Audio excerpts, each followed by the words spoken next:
Hello friends, आप सभी कैसे हैं। आज अपने एक इम्पॉर्टेंट टॉपिक पे बात करना जाएंगे जो कि है ईपीएफओ की तरफ से जो हायर पेंशन का स्कोप दिया गया है अपन सुप्रीम कोर्ट वर्डिक्ट के आप जॉइंट ऑप्शन ऑप्ट करके हायर पेंशन एडिशनल कंट्रीब्यूशन देके ले पाएंगे या लेना चाहते हैं या नहीं। अभी बहुत सारे लोगों का ये सवाल है कि अपने वो जॉइंट ऑप्शन एक्सरसाइज करें या ना करें, हायर पेंशन के लिए जाएं या फिर नॉर्मली अपने जो स्कीम में चल रहा है दैट इज़ 15,000 तक कैपिंग के साथ में पेंशन का अमाउंट जो 1250 रुपये महीने का कटता है उसी अमाउंट के साथ में। अब इसको लेके बहुतों ने पूछा कि क्या करना चाहिए, एज ए फाइनेंशियल प्रोफेशनल आपकी क्या राय है कि हमें वो करनी चाहिए या ना करनी चाहिए। अब मैं इस बात पे थोड़ा डिस्कशन करना चाहूँगा इन द सेंस आपकी फाइनेंशियल नीड, आपकी status, type of job, tenure of service, बहुत सारे फैक्टर्स हैं। आप क्या चाहते हैं लाइफ में उसके ऊपर ये डिसीजन डिपेंड करता है। फर्स्ट ऑफ ऑल अगर आप देखना चाहें कि ये बहुत ही ल्यूक्रेटिव एक मैटर है कि आपको रिटायरमेंट के बाद आपकी सैलरी का, अगर आप एटलीस्ट 33 ईयर्स जॉब करते हैं तो आपको आधी सैलरी पेंशन के हिसाब से till the time you leave आपको वो मिलेगी। एंड आपके डिमाइस के बाद आपकी वाइफ को या फिर आपके हस्बैंड को, स्पाउस को 50% ऑफ योर पेंशन उनको भी मिलेगा। उसके बाद वो स्टॉप हो जाएगा। अब बहुतों को लगता है कि जे नौकरी कर रहे हैं, जितनी तनख्वाह मिलती है, नौकरी के बाद भी उसकी आधी तनख्वाह अगर मिले without any effort till the time I leave, it's a very lucrative deal. But इसमें सोचने वाली बात बहुत सारी है। ये जितनी भी ल्यूक्रेटिव लगे क्यों ना, यहाँ पे एक कॉस्ट इन्वॉल्व है जो कि आपके ही पॉकेट से जा रही है। जैसे अब गवर्नमेंट की जो पुरानी नीति अनुसार आपकी ईपीएफ कंट्रीब्यूशन जो 15,000 की कैप थी उसकी 8.33% दैट इज़ 1250 रुपया पेंशन के अकाउंट में जमा होती थी। गवर्नमेंट ने विदाउट कैपिंग जितनी आपकी बेसिक सैलरी है, पार्ट ऑफ कैलकुलेशन के लिए पेंशन के जितनी भी सैलरी है आपकी, उसकी 8.33% आपको कंट्रीब्यूट करने पड़ेगी, जो गवर्नमेंट बाद में उसको रिवाइज करके 9.47% कर दी, 1.16% बढ़ा दी है।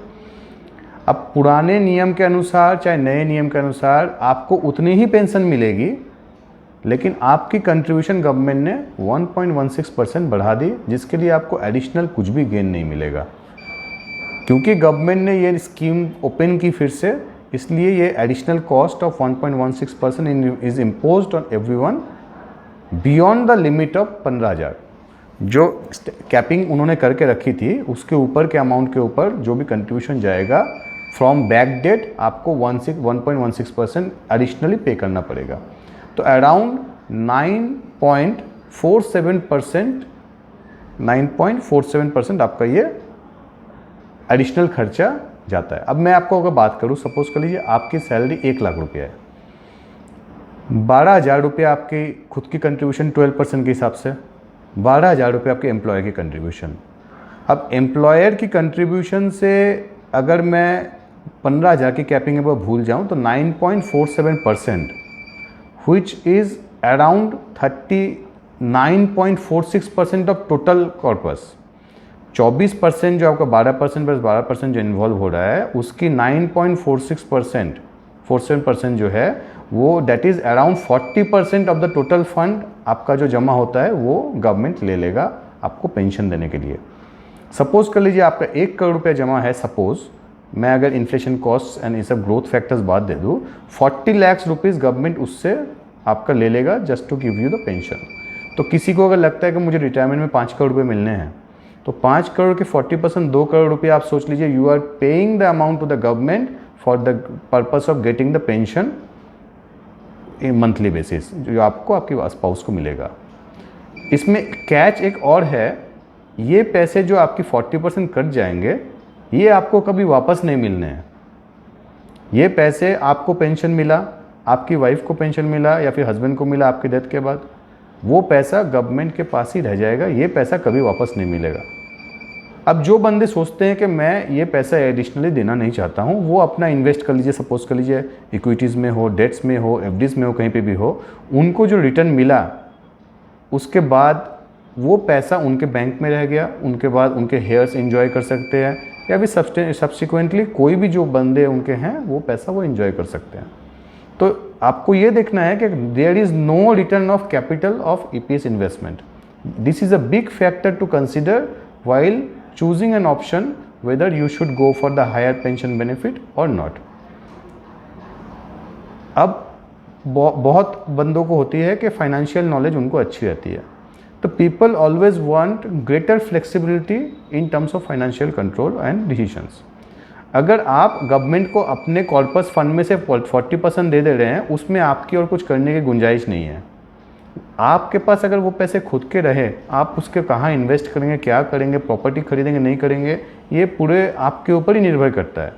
बट यहाँ पे you are losing the flexibility of investing या फिर टेकिंग डिसीजन, फाइनेंशियल डिसीजन। तो अगर किसी को कोई बिना टेंशन के फ्यूचर बेनिफिट में कॉर्पस मिला नहीं मिला उसके ऊपर डिपेंड करते हुए, एंड इवन 35 साल नौकरी कर रहे तो they will surely gate 35% of the 50% of the salary. But एक चीज़ इसमें और है कि आज जैसे गवर्नमेंट ने 1.16% कंट्रीब्यूशन बढ़ा दिया है, फ्यूचर में गवर्नमेंट पॉलिसीज़ का रिस्क हमेशा रहेगा कि 10 साल बाद if there is shortage of fund in the EPS corpus at government level, तो वो उस केस में फंड में और भी कंट्रीब्यूशन बढ़ा सकते घटा सकते हैं। The policy depends on the government's hand only. तो पेंशन अमाउंट का कैलकुलेशन, पेंशन की contribution amount, this things are not in the hand of subscriber. अपने पास जुडिशियल रेमेडीज़ हमेशा अवेलेबल है, बट फिर भी गवर्नमेंट चाहे तो पॉलिसीज़ को चेंज कर सकते हैं। लास्ट में आप अगर गूगल करें या फिर ऑनलाइन में सर्च कर देखिएगा कि एक्चुअल वैल्यूएशन में पेंशन फंड के जो टोटल सब्सक्राइबर आज के दिन में है या फिर डिपेंडेंस है, उसमें वो लोग प्रेडिक्ट कर रहे थे 30-32 हज़ार करोड़ का शॉर्टेज ऑफ फंड्स फ्यूचर में हो सकता है। अभी तक आज तक कभी कैश फ्लो का दिक्कत नहीं हुआ, बट फ्यूचर में हो भी सकता है, नहीं भी हो सकता है। तो I believe you should all take an informed decision कि आपको क्या करनी चाहिए। जो जो जमा कर चुके हैं उनको अगर लगता है कि आप उसको डिलीट करना चाहे तो there is also deletion option. But employer अगर एक्सेप्ट कर लिए हैं तो there is no scope for deletion till now. फिर आपको वो कैसे करना है वो गवर्नमेंट अगर कुछ ऑप्शन दे तो। और जिनको ये सारे मैटर्स कंसिडर करने के बाद भी लगे ना we should go for the higher pension benefit, they can always do the same as the government has extended the dates till June 2023। तो दोस्तों, ये मेरी एक छोटी सी कोशिश थी आप सबको इन्फॉर्म करने की। लाइक और सब्सक्राइब करके मुझे थोड़ा इनकरेज करें। Thank you very much. सब अच्छे रहे।